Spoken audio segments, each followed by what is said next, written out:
Here comes Dad. Found a tree, a brown ash, to make some snowshoes. He's coming to get it.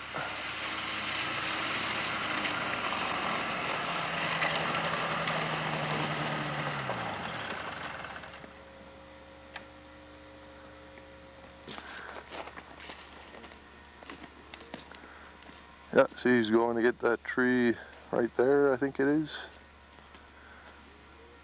We got some rain here the other day, so we don't need no snowshoes.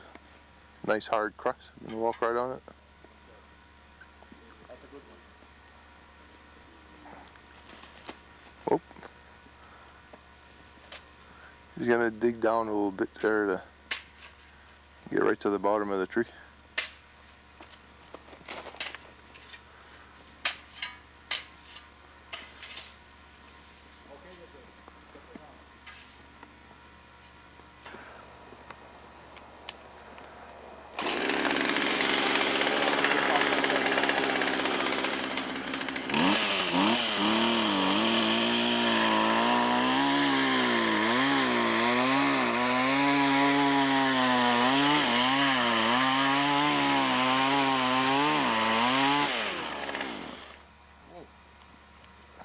Howdy, guys. Oh, no.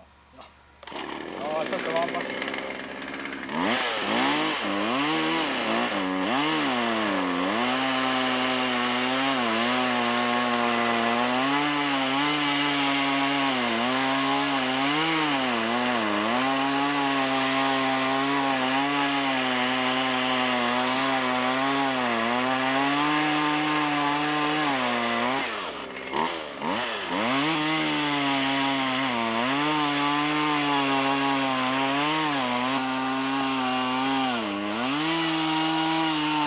Try to make it fall to the right, but I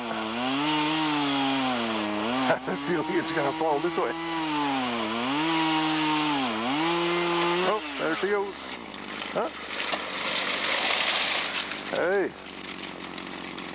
doesn't usually work that way for me. Okay, now this is what they call the brown ash, but the real name is black ash. And that's the reason. See all the black here? There's a lot of black. And what I need to make snowshoes is mostly the white. Oh, yeah? Mostly the white, yeah. So there's not much you can use in there then? Well, yeah, I'll just use the side of the tree, the outside of the tree for snowshoes. I don't use the middle. That way the white, the reason why we're using the white is because it bends a lot better on the end of the snowshoe. It bends a lot better. The black doesn't bend that good, it usually breaks. So the more white you have around a tree here, the better it is. So this is a real good one here, real good. Okay. Huh? Now we have to measure 11 feet long before I cut it. I forgot to bring the roller, so I'll take a dollar bill and make a yardstick for this here. A dollar bill is 6 inches long. So I'll measure this 6 times, I'll give me a yardstick. Is that $100 bill or? Yeah. 1, 2, 3, 4, 5, 6. Right here. There, that's a yardstick right there. Just to get my $20 bill here. You need 11 feet? Yeah, you need 11 feet. So let me see, I'll start right here. 3, 6.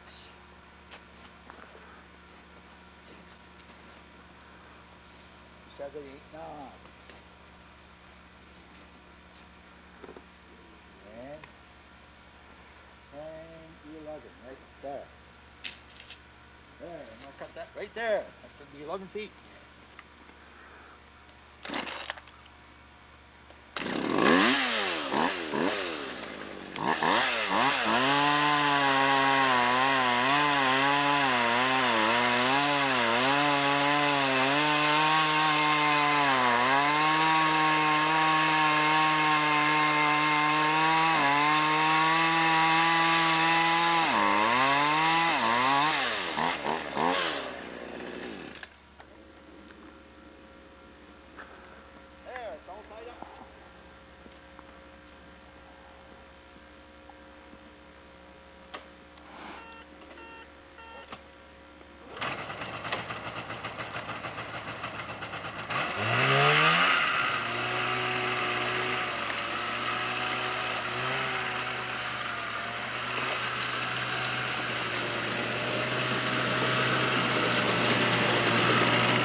carts, you gotta bring it home. About half a mile from here, so.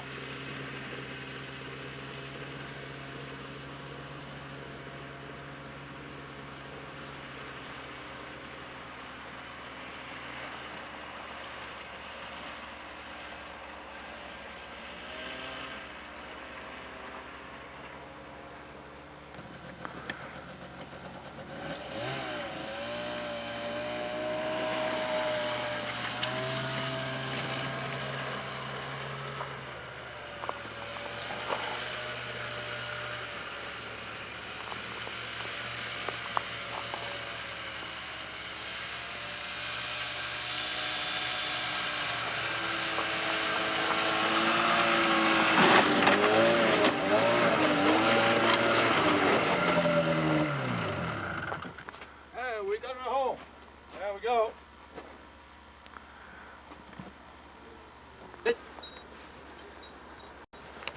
Okay, now that I've gotten along here, I'm going to use my draw knife here, out at a time, and I'll put a chalk mark, and we'll use my skill saw. So here we go with my draw knife.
Hump right there, but it's hard to get a perfect tree.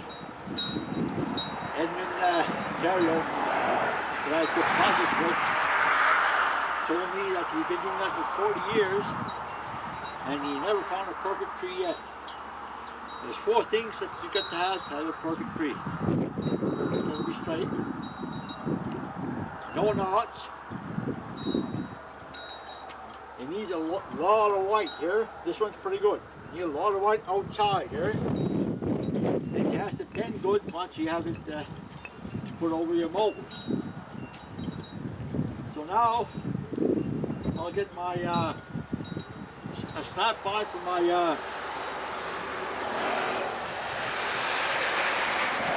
chalk line. I'll snap the line and I'll use my skill saw. Okay, so you can. Now let's put a chalk line here for my first line.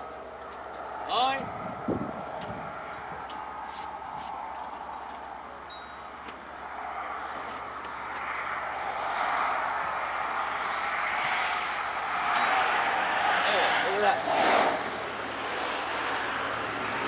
There, now I'll get the skill saw. Follow that line, I'll be all set. Okay, we're going. Okay, now I'm going to use my skill saw for this part here. Later on I may need a chainsaw, but we'll start with the skill saw.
I was talking the other day. We tried to figure out how old this tree was. We took a guess, and my son and Steve said that it would be around 38 to 40 years. And we got there and we started to count the rings here. And would you believe it was 61 years old. So this tree here is 61 years old. That's older than me. Okay.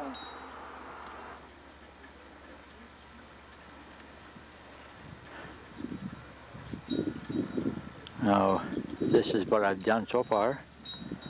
My log, 11 feet tall, 11 feet long. And I cut a few strips.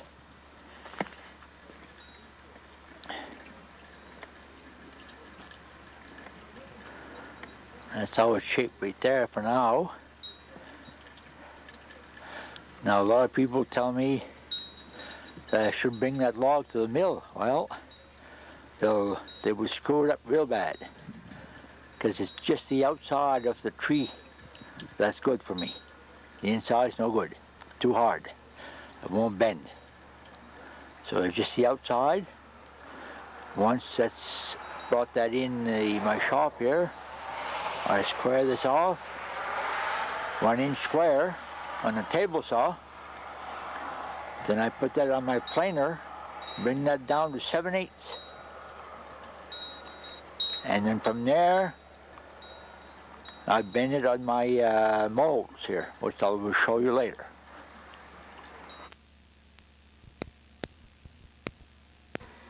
There we go. Now I just got done cutting my strips here. Putting strips with my skill saw all around the log. All around the log, 1.5 inches to 2 inches wide. And they're shaped like a piece of pie here, see that?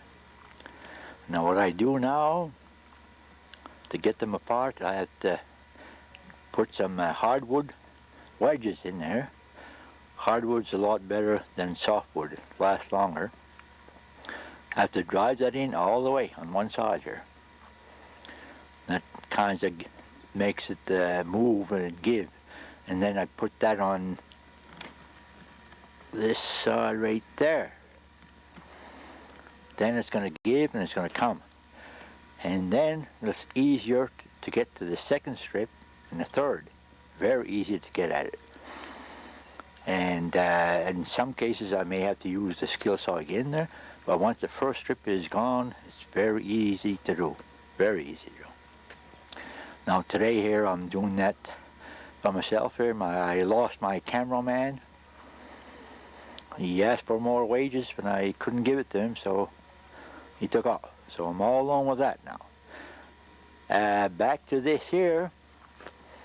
Once the strips are all taken out, what I do is I made a trench right there in the snow, and I put that in there and bury that with snow so they don't dry on me. Because once they dry up, they won't be able to bend on top of the snowshoe right there. When it's time to bend that, it won't bend good and it'll break. So you have to keep it moist all the time, and that way it bends a lot better. So as soon as we do some more, there, now I've got all my wedges in that slot all the way here, and it's starting to give already. Starting to give, and it's going to break up pretty soon. You can tell right there that it's breaking up right there. See that right there?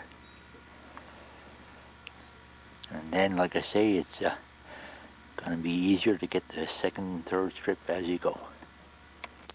There, I just got my first strip out. Went pretty good. It popped right out.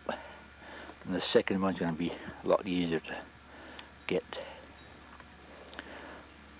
There's my first strip right there.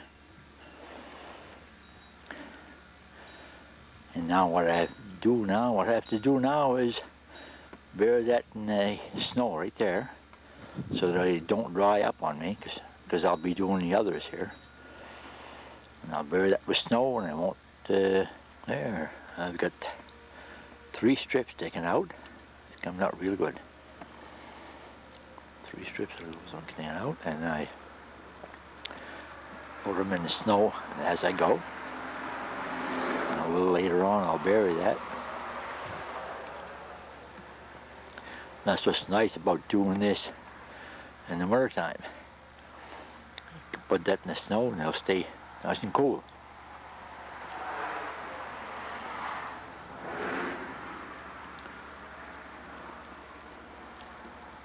There.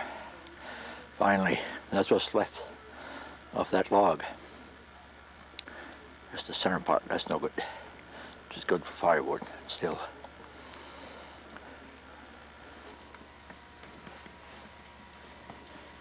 Okay, now I'm going to work on these strips here. I just got that out of the snowbank, full of ice. It's quite a little job to spread it away here on the table saw. But as long as we have one side that's nice and flat all the way, you can go from there. So we'll give it a try.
278.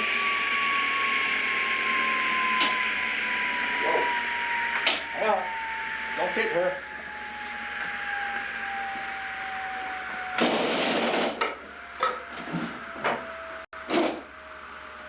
There, I'll make some room.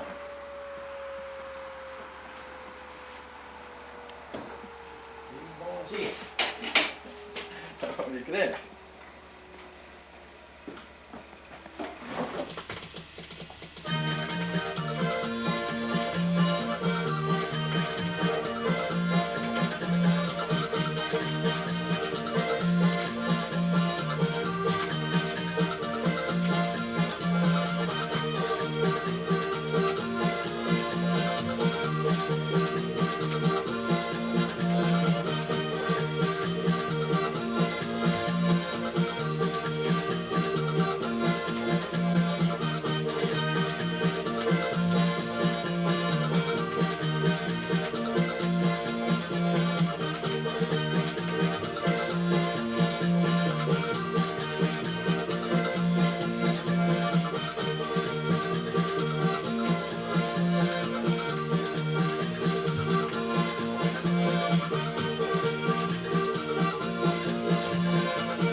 That's it for this one.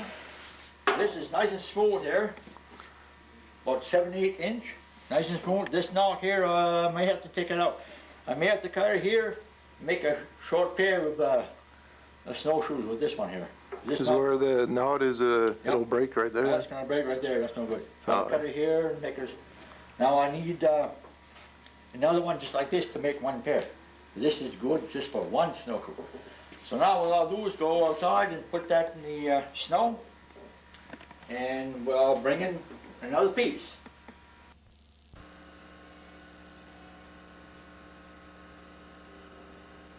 Here.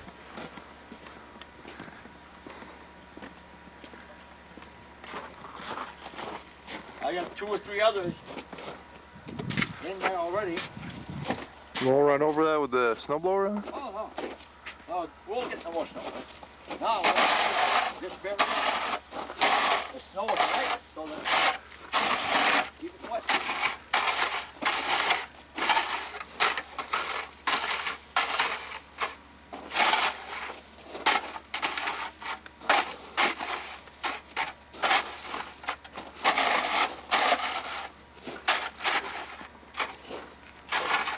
There, that's it for this one. Okay, now, let's just get done with these strips here. Now I'm going to get that ready, put it on that mold right there. And I'm going to make a, what they call a main snowshoe with this. That's a better known in the state of Maine here. Maine snowshoe, or a Michigan snowshoe, or a Huron, H-U-R-N, H-U-R-O-N, there we go. Now this is all cut there, tapered. The ends are tapered and everything, both ends.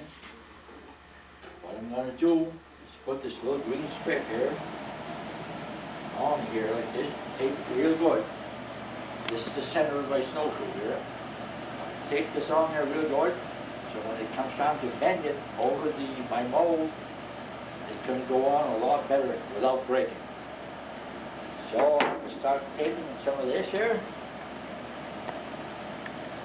Start taping here every 2 inches.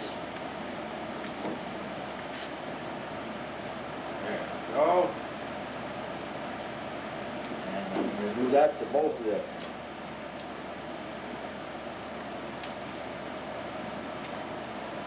Okay. Oh, I just got done putting my little plastic molds on there. So when I bend this over this here, it's going to be a lot better. Like I say, a lot. So this little mark here, go on this mark. And then what I do, I bend it over real easy here, without moving. And I bring that right there. Okay. And I put the other one on there, right next to it.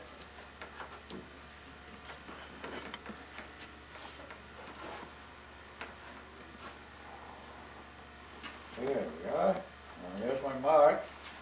As long as they're even here.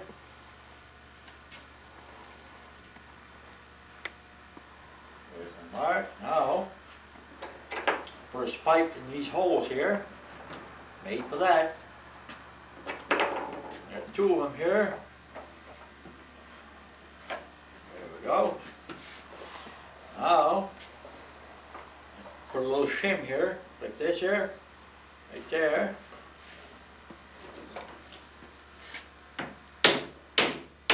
Tighten that right up. Okay, I tighten this up here. Little shims. I put another small one here.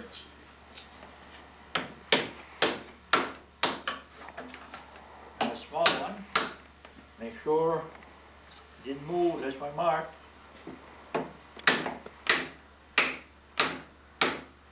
Okay. Now, what I have to do is clamp this down real tight here. I'll show you what. Clamp that down real tight here. Real torque here. This has to be solid here so it don't move. And then, so take this little gizmo that I did here. Edwin showed me how to do this. A little roller here. Put this over here like this. Okay. Now take a spike. That's why all those holes are here, all over here. Take a spike here, put that in one of them.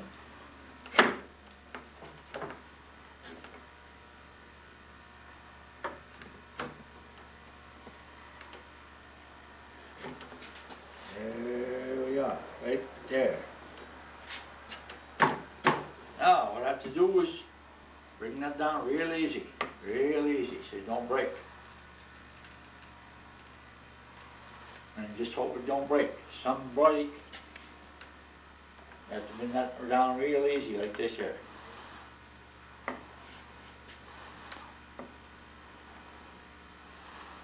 There we are.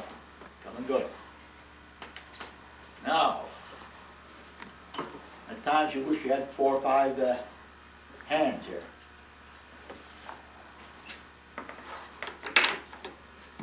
Now, these other holes here are made with these clamps here.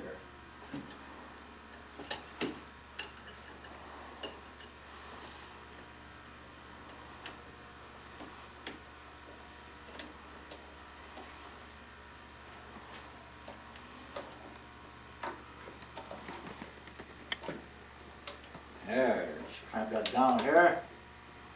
Just a little bit at a time. There we go. Now, take this out.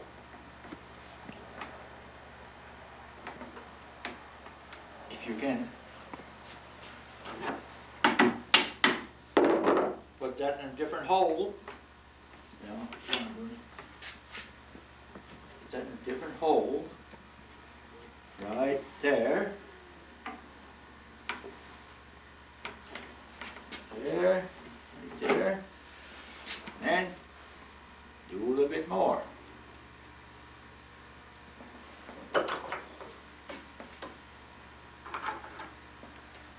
Kind of slow, but have to take your time. There. There. Just talking time. Okay, now, let me see, we'll do one more here, then we'll flip the whole thing over. We'll do one more real easy here. Get it to go slow and easy. And we'll put this one here. Right there. Hang on.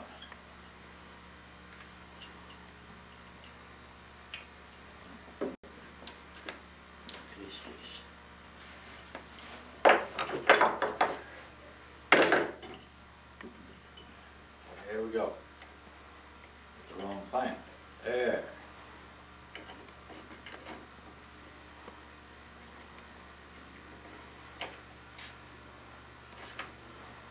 There, look at that.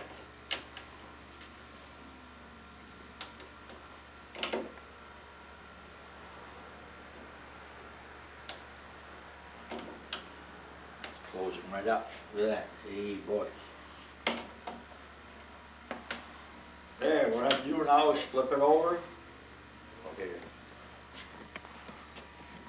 Okay, now I just flip this over here. Now instead of pushing down, we pull up. Real easy. Real easy here.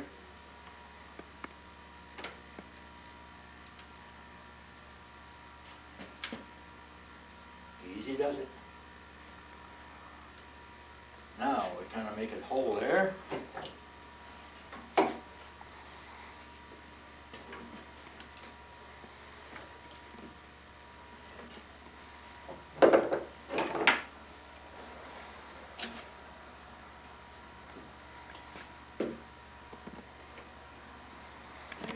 Go.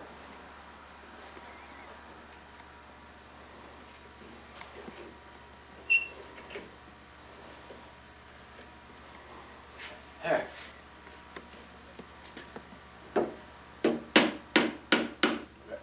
Here.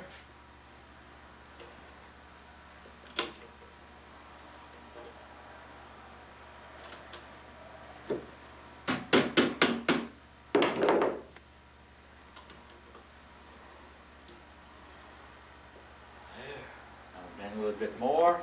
Okay, now this, they all bend right close together here.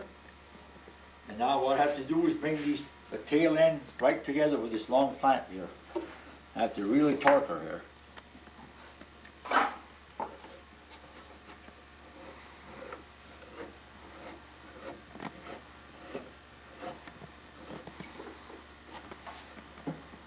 There, coming closer.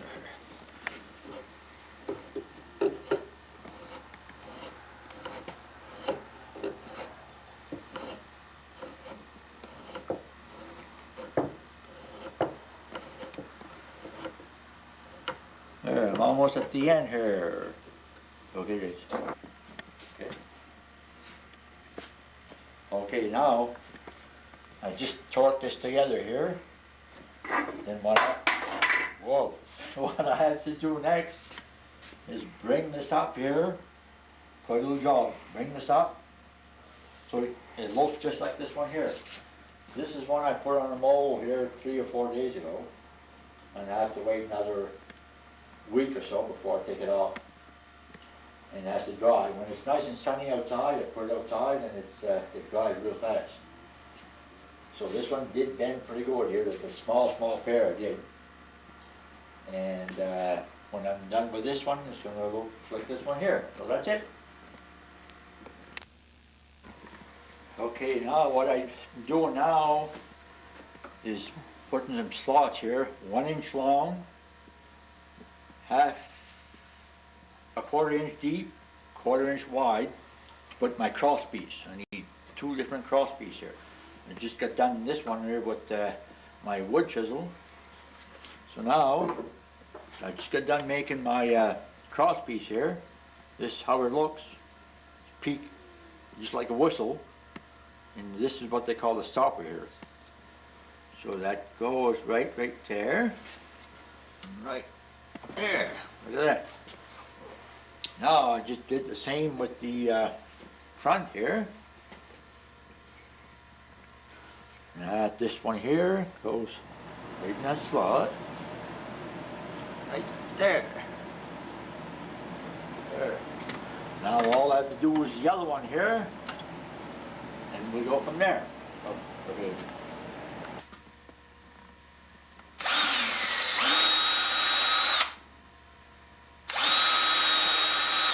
Now I have to drill my holes here to put the rubbish. There's 6 sets of holes here, 12 holes in all. And I just got done drilling these here to match this here. And the same in front here. That's a set of 7 here on one side. A set of 7 on one side, and 7 on the other side, and 5 here. That would be for my rubbish. Now in the center part here, I don't need holes, because the rubbish, the rawhide was going to go on the side here. It will be overlap right here. You don't need holes here. So, all I have to do the other one now.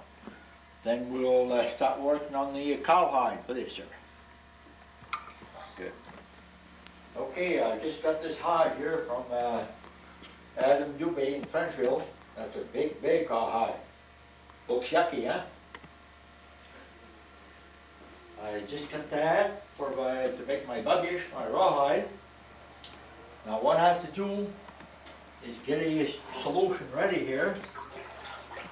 Put that hide in there. I have to use a hydrated lime, 2 gallons of that.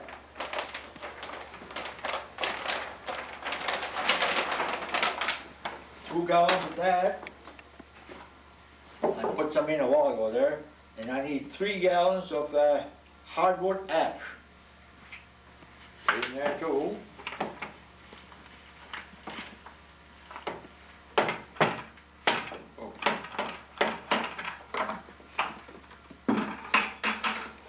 And start stirring that. Stir it up for about 10 minutes.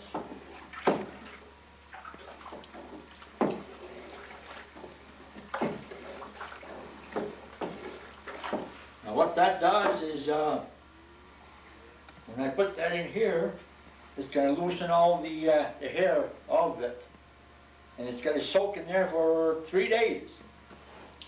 And every 2 hours, I have to hoist it up and start stirring again, because all the good stuff will go in the bottom, see? So I have to stir it every 2 hours, I have to stir it, then drop it back in there, and wait another 2 hours and do it again.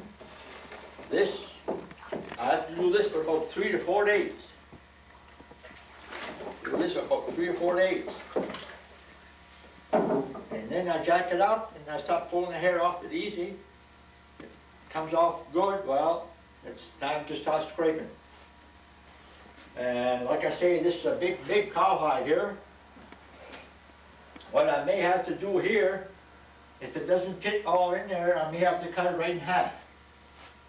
Because that's the real big one. It probably won't fit all in there. So we'll take it one step at a time. Okay. Okay, now, this is my 3rd day here. Let that soak. And now what I have to do every 2 hours is stir that. So what I do is I jack it up here. That gives me a better chance to stir it.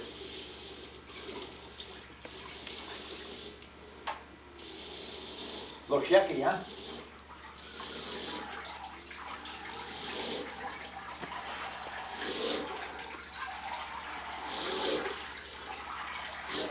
Okay, let me try this right here. It's one of my tools there.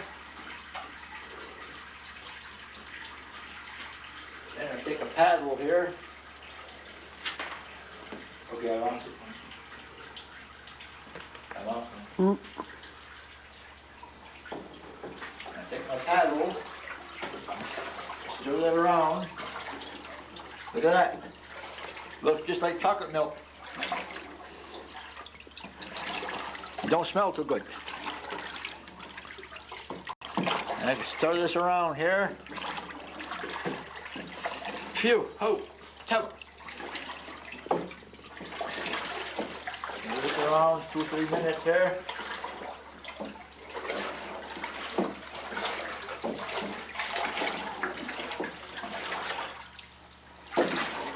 That should be good. Now, we'll bring it back down here.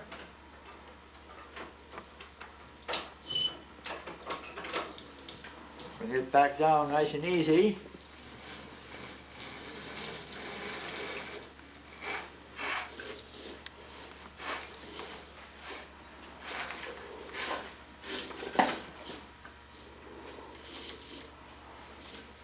There, I push it back in there, make sure it goes in all the way. There. Now I'm good for about 3 hours. In 3 hours I'll come back. Okay, now this is the 4th day that it's been in there. So it's time to bring it out. Put it on my log there. And I pulled some hair out a while ago. Pulls up easy, see that? I'll bring that out here. We'll tow it there.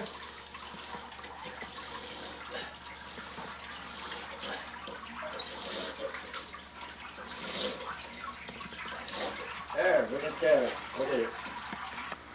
Okay, now, get this out of the barrel here, bring it there.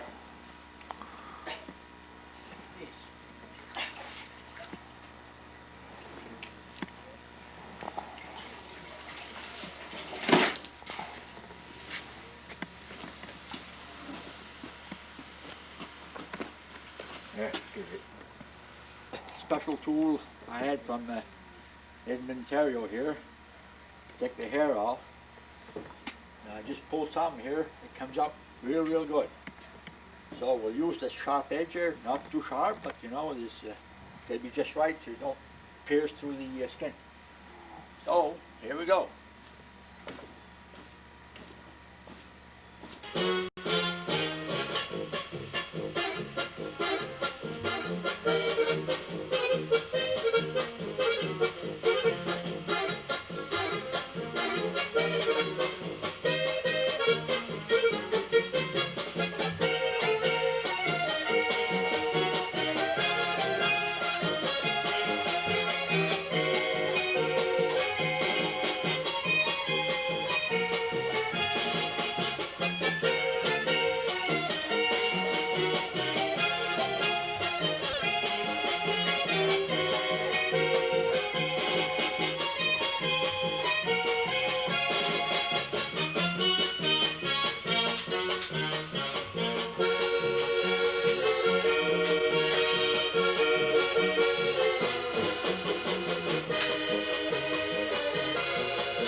just turned my hide on the other side here. That part there is the inside of the cow. And I started to use my tool here, what they call a flesher. Right there, a sharp tool, just like a razor blade. And this part is all done here on this side, so I have to keep turning the hide, keep turning it a little bit at a time. And I've been at this over an hour already, and it won't be long, I'll be done. There, now I just got this hide out from a barrel in there, in a different barrel with different solution. A little bit of vinegar with a whole bunch of gallons of water. Stir that for 24 hours.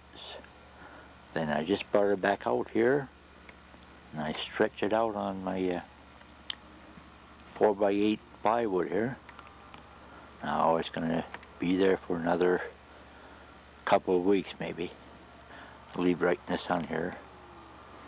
I have to stretch it out with put nails every 4 or 5 inches. Stretch it out, then it's going to dry. Then it won't shrink on you. That's why you have to tie it there. You have to nail it.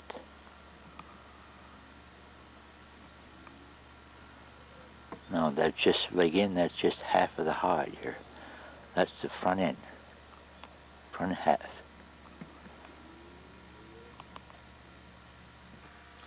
Okay, now this is the last year's rawhide here I made. And I will cut this one here 3/8 inch wide to do the center part of the snowshoe. Now this little jig I made here with a razor blade to start cutting it. So what I have to do now is put that in there like this, and I have to do everything by hand. See? There you go. See? Everything by hand. Kind of slow, but look at that. See?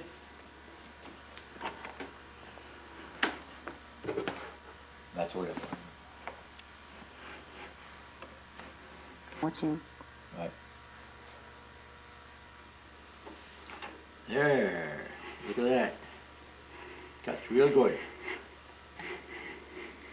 Now this part here was really hard till last night. Now I let it soak overnight. And before I let it soak, it was just like this here. Really hard. Real hard. Soak overnight and it softens up a little bit. Then you start cutting.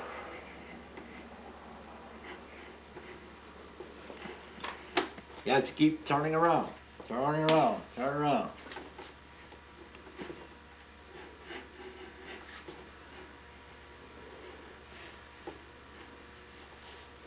Do that.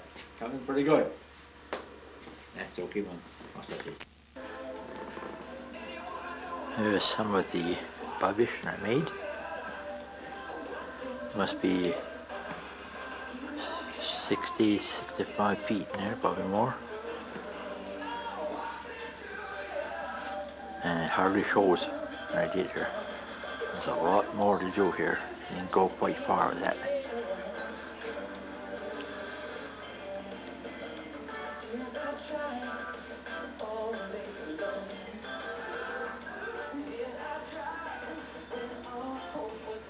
There now, I just started this here. My cameraman is gone, so I started this here. That's my little bench I made. I have to sit on the end here on that pillow. And I just started doing the cross piece here. Right there, it'll be 3 wide, and so on.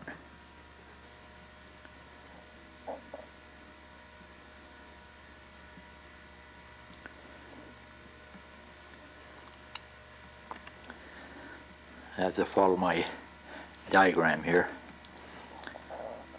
Just started doing that 3-4 years ago. Still a lot to learn. So sometimes I have to look here and cheat a little bit.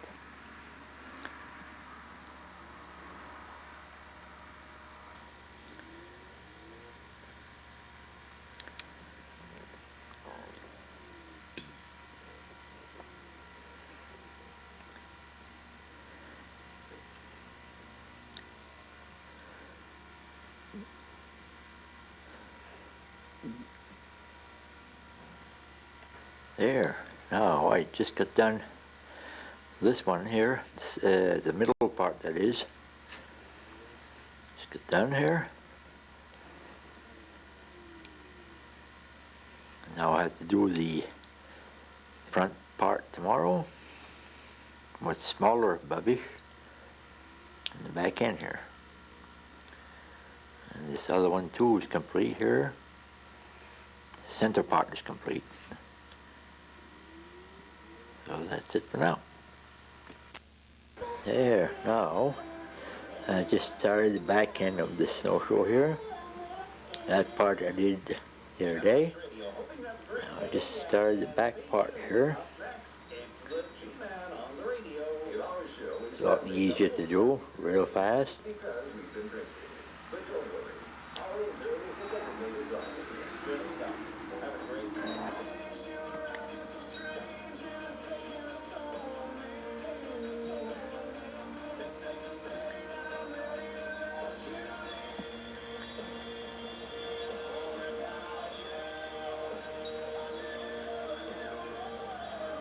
There, now I started the front part of this snowshoe. It's just about half done.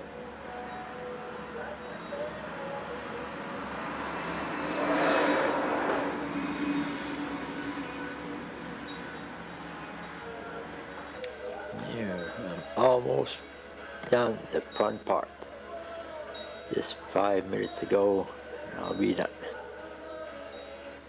There, I just got done the tail end of these snowshoes here. The ends were glued together, and then there's a little bolt put underneath this leather here, and the bolt is hidden by the leather strap around it. Makes it look good. And then I got the leather rawhide put in these holes right here. Different holes, and the knot on that was pulled inside. Nothing shows. The back end here is a little, the hole in the back end is a little bigger. The knot was pulled inside, and once that dries like that, it'll never move. There, I'm almost finished here. What I'm doing next is wrapping around 7 layers, 7 turns around these posts here, what they call posts, right there. And here. One side done, and I'll wrap it around right there. And I continue, and I do this here. So this won't wear out when your feet rub against that. The other one is done right here. See that? Both of them right there. And you wrap it around here. Another layer.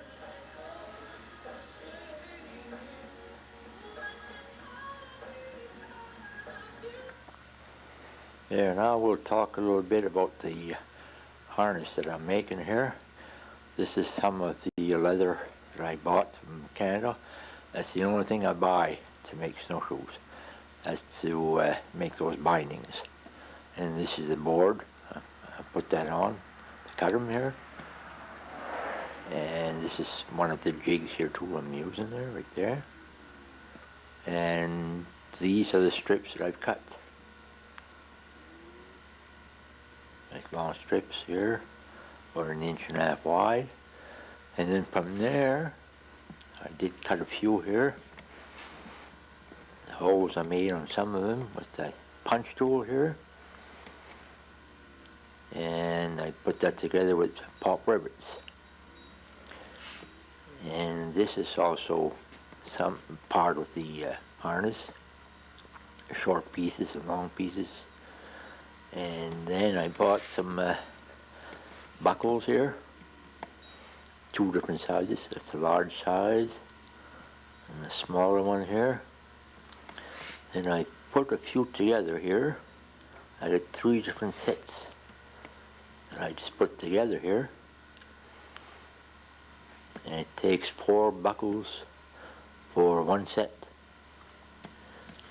And I also put my snapped it with my branding iron here.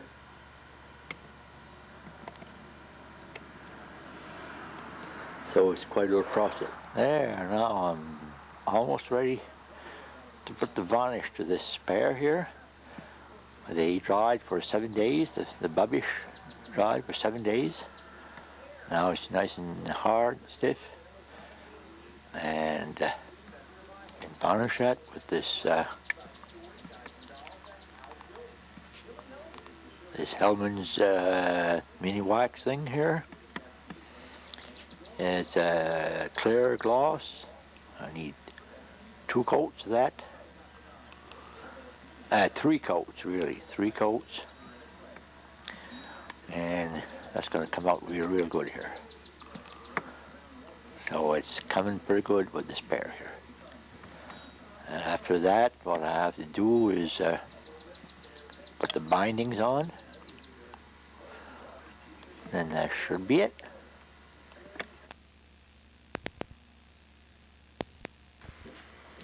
Okay, now this is the pair that I put 3 coats of varnish on here. 3 coats of varnish. Now all I have left to do is put the harness here. So I'll put this on here, there, there, here.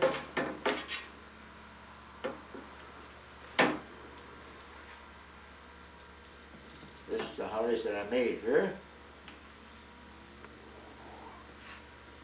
There, look at that. Now buckle the back here.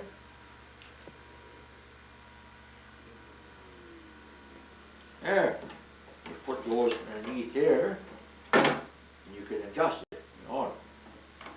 That's the back end right here.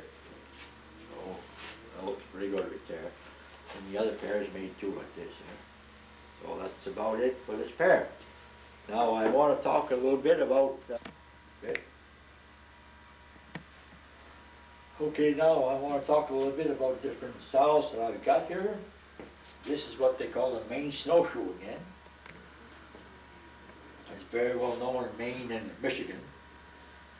This is what they call the Ojibways. It's made by an Indian tribe in northern United States, right near Michigan.